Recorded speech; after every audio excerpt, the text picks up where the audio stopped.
Okay, we'll call our meeting to order at 7:30, June 18th. This is a special meeting to pass some resolutions and lease agreements. And at this time, I'll turn it over to the Executive Director. Morning. Morning. Morning, Wade. Two items under unfinished business this morning. When last we talked about Pissarro Associates. We didn't have all the details under item 1. This was an independent fee estimate agreement with Pissarro Associates. The key piece of information that was missing from the discussion when we met last week is we were notified on Thursday, June 5th, that the independent fee estimate needed to be performed and submitted for the expansion of the GA apron project, and that needed to be returned to FAA by June 9th. Based on the short notice, that means it's a critical, time-sensitive process. We did reach out to 3 firms, Pissarro, Clough Harbor, as well as McFarland Johnson. Pissarro was, in fact, the only firm that responded to the authority in the amount of $1,800, and based on the fact that it was a time-sensitive issue, that work was authorized and has since been and returned to FAA by Monday, June 9th. So this is kind of this is one of these resolutions that is not a popular one because it's an after-the-fact resolution for $1,800 with one firm, but I do want to bring that to your attention. Wade, did Clough Harbor and McFarland Johnson, did they not respond because of the expedited time frame, or are they not interested in giving a fee? One of them did not respond due to workload, and the other point did not respond. Tisha, do you recall which was which? Yeah, McFarland Johnson was one project with the other airport. He did note that it wasn't just our airport that was given short notice all year. So it's an FAA thing. Funding was held up for some time. They're trying to expedite things to get stuff on schedule. And the only reason I even asked is because maybe we wanted to create some other different list of 3 people if somebody's not generally interested in quoting us or can't meet our expedited time frames. That's the only reason I asked.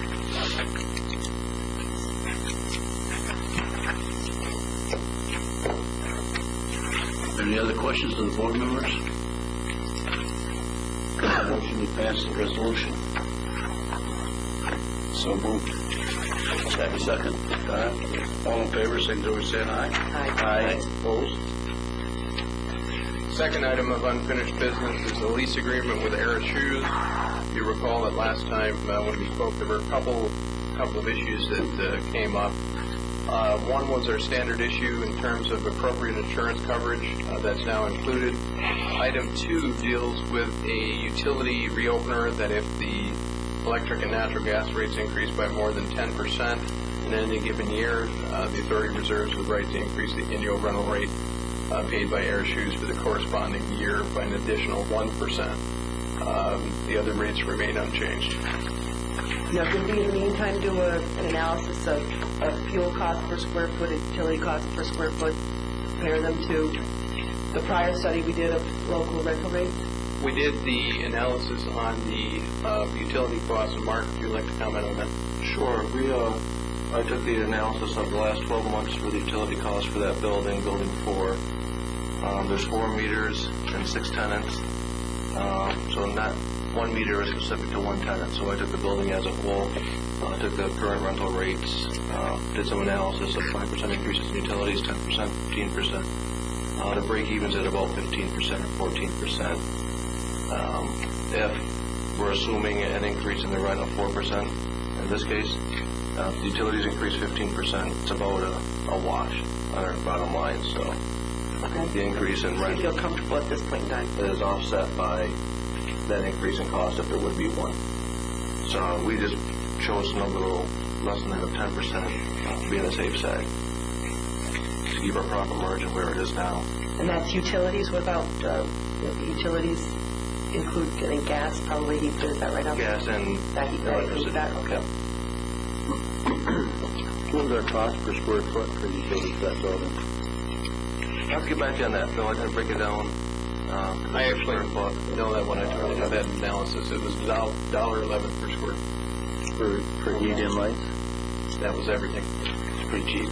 Now, if they don't have gas on or no heat, or that's a giveaway. It's much less than what we're expecting. Wow. Is this something you're going to try to do with other tenants that are responsible for utilities for? We just, last meeting, we kind of said to them, this is something now with energy crisis, we have to keep closer tabs on. So could you give us a spreadsheet? Can we get a spreadsheet of all the rentals per square foot rate, and then also break down all our costs per square foot, like utility costs by that building or anything like that? That'd be good to see. That way we can kind of look at it. We'll know for future leases and renewals. We'll know exactly what it is. We'll have to keep revisiting this every time. Sure. Item 1 on the report should say RSU may have the 2nd and 4th anniversary date. Release cancel their contract. On the 2nd and 4th, you said? Right. Here, number 1, Yes. you changed that. No. That's the new lease language. That was the new lease language you gave. That was to stay in there because that's what we negotiated originally, and then we had the option to get out at the point in time that was signed. So we have the option on that lease to get out anytime? Yes, I had that. With like 6 to 8 ownership, something like that. 6 months out, same as them. Yeah. Theirs is only on the 2nd and the 4th anniversary date. Correct. That's what was originally negotiated. Is that it? Maybe I used the wrong. You use lessor, not lessee. Well, I used the wrong terminology. That's John. And that's not in the report, so should we add that in the report? Or He has the authority to terminate the lease with 6 months written notice. Was it 6 months? I don't remember. I think it was. Yeah,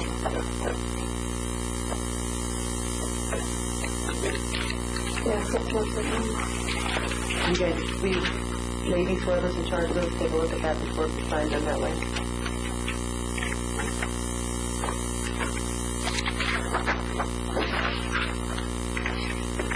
Okay, with the changes and updates on the resolution, motion is in order to approve it. In the resolution section, Chairman, it says, and be it. Do we want more language in there about the termination? We have the right on the 2nd and the 4th. We can do it at 6 months' notice. Are we missing language there? Oh, I'm sorry, next page. So that's the 2nd and the 4th, so we've got to change that. Oh, yeah.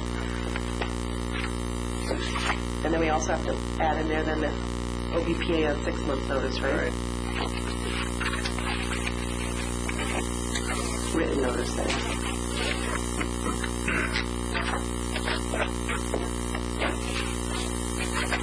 With those changes, I'll make the motion. Do we have a second? Second. All in favor, signify by saying aye. Aye. Opposed?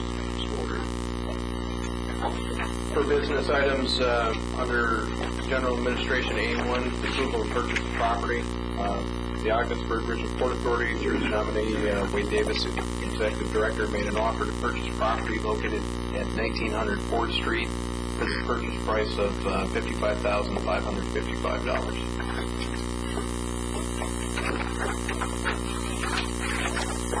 I make that motion. Do we have a second? I'll second it. All in favor, signify by saying aye. Aye. Opposed? Mark, would you like to walk us through the next item, please? Sure. If you know what it is. We have the directors and officers policy and the employment practices policy for insurance, $2 million limits, $10,000 deductible.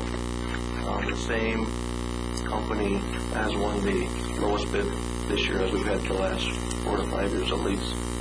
$13,569.78 is the annual premium. Premium for the prior year was right around the same amount, $13,550. So there's been no change in coverage. Same company.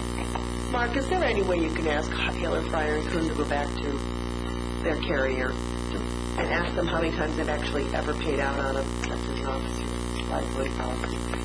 Yes, we've gotten the runs a year ago for that because we were talking with 3 or 4 different companies. And I'll tell you why. There's been 0 claims in the last 5 years. And from most public authorities, and yet the rate and the premiums every year go up, despite the fact you haven't paid out a penny. And as far as I'm concerned, that is a very strong negotiating point. And I can tell you, from where I sit over in the courthouse, most times there's no coverage. And it slays me that we have to spend money on something to protect ourselves that, God forbid, if we ever needed it, they'd probably just claim on. And yet we pay darn good premiums each and every year.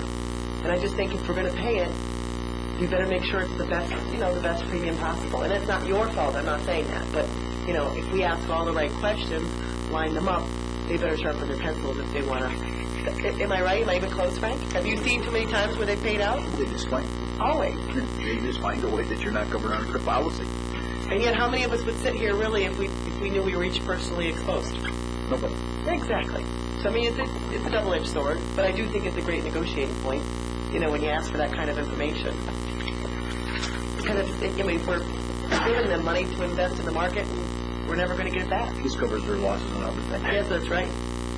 All our bridge claims. It's been done for more. Oh yeah, we don't have any of those either. Oh yeah. No. I'll make the motion, regrettably. Should we look at maybe increasing our deduct? We looked at that last year, but it didn't seem to drive the premium very much at all. To increase that to 20 or 30,000 didn't have much of an effect.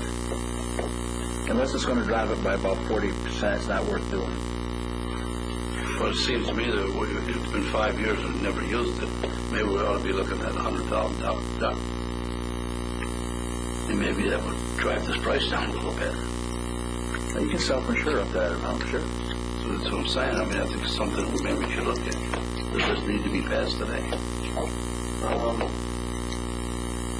When does it July expire? 1st it expires. And we don't meet until after that. July 1st. About decreasing our coverage. 1 million, something to that effect. How many of us are on the board, though? It's a per pop, so. It's $2 million per occurrence and $2 million in aggregate. So you can either have 2 $1 million claims or one $2 million claim.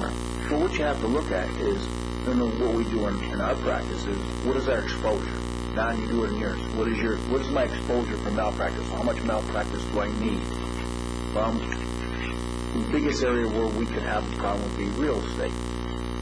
But how many $1 million transactions do we handle in Potsdam? Not a hell of a lot. But every once in a while, you have that one transaction that's $1.4 million or something like that. It's an oddball. But we look at it this way. We insure for $1 million.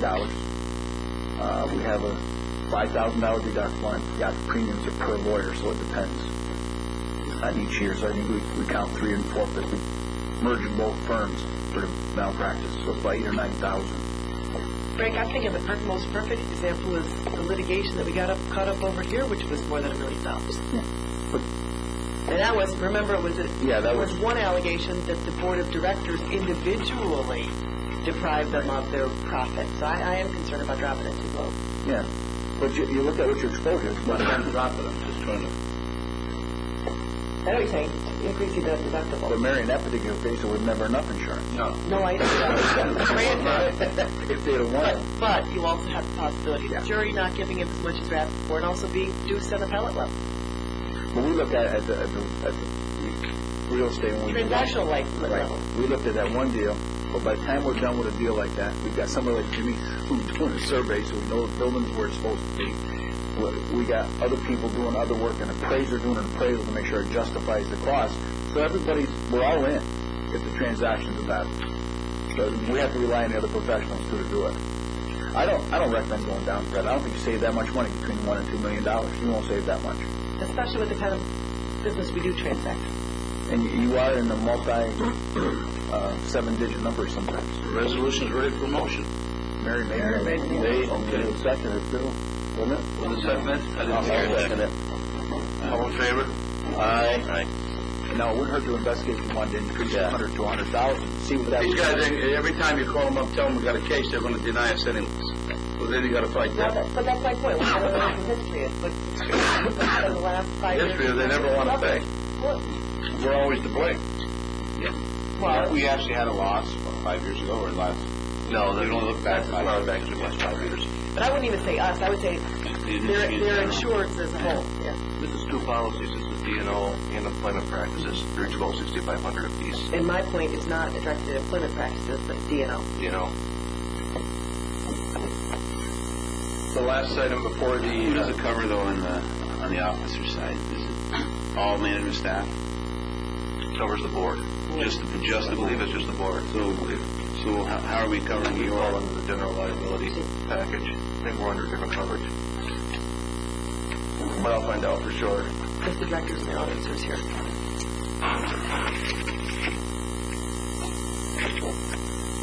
okay. The last item before executive session is the approval of the grant offer by the FAA. This is a grant offer, agenda item B1 in the amount of $151,000 from the FAA. This is for the 927 runway precision approach path indicator, rehabilitation expansion of the GA general aviation runway. You can see the total project value is $158,948. It's funded 95%, 2.5, between FAA, NISDOT, and OBPA respectively. This is one of these things that we traditionally see that come in last minute. The funding was made available on June 12th and must be accepted and approved by the authority and returned to the FAA by June 20th. Make a motion to accept. Second. I got a couple of questions. Wait, I thought if this is for design phase, I didn't think it was that high. I thought we were at 28 or something with the CNS for that.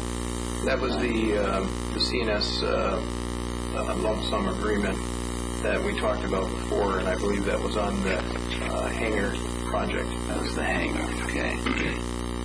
This is a separate project. This is the apron expansion. To the hangar. Right. This is paving to the hangar. And rehabilitation of what we already have out there as well. So where did the $151,000 come from? That's the FAA portion of the grant offer. Well, what is the true, do we know what those design costs are? 158. Well, that's what we have to contribute, but I'm asking where the $158,000 figure came from. We contribute the $39.70. Understood, but. The FAA grant offers for $150,000. Right, but Where the numbers where are did that getting come from? CNS. That's CNS. Yeah, that's nothing we prepare. Yeah, this is going to be quite a project. I mean, for total, when the funding comes in for that, it's up over $1 million, right? Yes. Now, does this have to have an independent fee estimate or something then with this too? This one, I apologize, I'm not really prepared to answer questions on the CNS portion of this.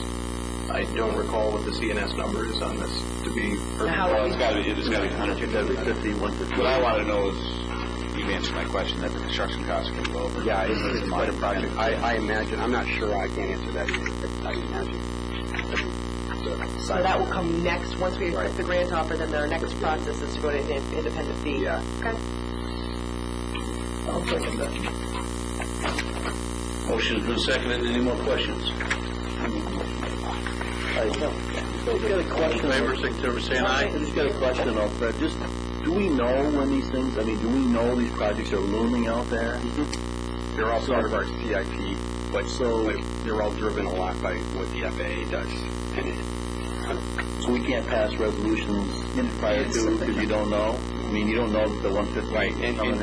and what we're constantly assuming a lot of things, so we try to keep them in the hopper, so CNS knows this is coming along, but they can't, just like coming to you last month on this, Yeah. it could all fall apart or things like that. It's just kind of the nature of that. I've also invited CNS here for the July 1st board meeting to explain how the whole process works and get everybody up to speed on exactly what goes on. The last time they were here, they explained to us how they keep themselves apprised of the legislation and when the money, they're the first kind of responder, so to speak. So it was interesting to hear them again. So they essentially manage the funding program for us. They go out and find the dollars for us. Yeah. They do the applications. which, I mean, that's kind of how they There are run it, ears. but Yeah. I think, Mayor, when you ask CNS some of those questions, Wade and I talked with them, and I think they can even go more detail, and I think you'll see there's a lot more to it that even I couldn't explain to you in the right order of things. So do we have a document that indicates all the things that are in that master plan that are coming down? Oh, yeah. 5-year capital program. It's a CIP. We update it every year, and I can get you something there. They go before the facilities committee. yeah, he was, It goes to the committee. It used to be the airport I committee. remember seeing it. No, it used to go before the airport committee, and then they consolidated the committees, and now it's the committee, so we would still like. Like maybe a periodic report just to say, here's the things that are expected in 08, 09, 10. That way at least the board's aware of it and say, hey, anticipated. We put it in our file after the facilities committee approves it. Yeah, and they set it up, and the way it's read, we just kind of update it, and some of those you'll see might get scratched, or we put them off, and it's just a matter of what we're anticipating for funding, and they know how those programs are going to go, so. It's fine, but I think if there's just some report, it would just be an update. We'd know, hey, for 2010, here's what would possibly make them through the hopper with project work. I can get you the latest that I've got on that, if that'll help just to get you started. okay. The only thing that lacks is it doesn't have, I don't think it has dates, target dates with those, does it? It's just the master plan that says, hey, these are the projects. Yeah, and it's really by year, and it doesn't, it's what we anticipate to do, or what we as a board. Well, when I was on the committee too, they would keep us apprised as to which windows were closing, so we could triage our projects. Even though we wanted to do A, we said we did D because the money was going to be. And for budget process, it helps Mark that we anticipate, say we're doing 4 projects, our share of that is they give us an idea of what our share is, so that we budget that, but sometimes we don't use it, but we know what's been budgeted there, so we're able to think ahead on that, and it's been working out pretty good. That nothing comes like that money right there you see in there is probably in the budget. But we've reallocated it from something else. Right. It's all driven by the way FAA decides to do the project, so they're the ones that don't be like this, but they do this. Well, but at the same time, Frank, they may have all the money for us for everything. We don't have our matching 2.5%. So now what we've got to do is figure out our window frame and fit what we can with what our budget constraints are. They're a little quicker than here. Yeah, and they have a lot more 95% than we have. When they get the window right that long. Yeah, we get 4 or 5 days sometimes. 2.5 would be. All right, thank you. Thanks, Mr. All in Chairman. favor of the motion, vote. Aye. Any opposed? Need a motion for executive session for client negotiations on the Riverbank project. I want to just make one other comment. I believe OBPA has issued a purchase order to Bartlett Judas for the conceptual design of the Port Access Road. In the proposal process, Bartlett Judas contacted our firm for a price for the survey on that. We submitted, actually, I think Jim Billings even spoke to you about it. We did submit a price to them. Apparently we were the low for their surveying proposals. They are actually working on a contract right now for us to do the survey on that. I just wanted to make that public knowledge that you'll probably be working for them. So you're disclosing your relationship and the fact that they're using you as the independent contractor. And as long as you don't vote on any of the projects, you're fine. Which I missed the meeting last week due to being out of town. Just to work on the estimate. So noted, It was James. emergency, so right? This is before pleasure, right? Right. There'll be nothing after on the riverbank. No, we'll be notified on the... It's the contract. What's that? Contract. Contract negotiations, Riverbank. Thank you. You always ask, but you know you're going to get an answer. I just got to give him a motion made by Jim. Ready a second by Don. All in favor, signify by saying aye. Aye. Opposed? We're out of order. Yeah, can I follow? He said proposed, they're out of order. So you guys know, we actually have 7 projects. So there's going to be a lot of documents, and this is all because of FAA funding. Yeah. Release it. There's one of the reasons.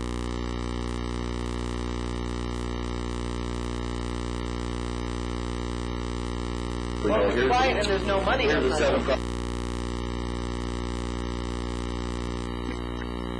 The facilities committee does. I think it's facilities committee. That's the problem. Yeah, I haven't seen it. I haven't seen it. So I That's guess the it's- problem. Yeah. It used to be the airport committee, and then the airport committee used to respond to the full board, and now because they've consolidated so much